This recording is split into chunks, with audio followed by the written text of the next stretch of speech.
Distrito Eklesyastiko ng Calamba City, Laguna, sa pangunguna po ng lahat ng staff ng distrito at ng aming mga may bahay, ay malugod na bumabati po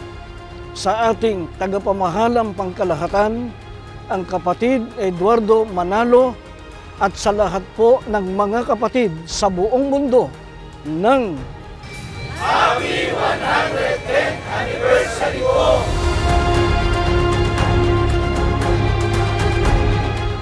Mula po sa mga tagapagturo, mga mag-aaral at mga kawani sa SFM Calamba City, Laguna Extension, kami po ay bumabati sa ating pinakamamahal na tagapamahalang pangkalahatan, ang kapatid na Eduardo V. Manalo, at sa lahat po ng mga kapatid sa buong mundo ng Happy 110th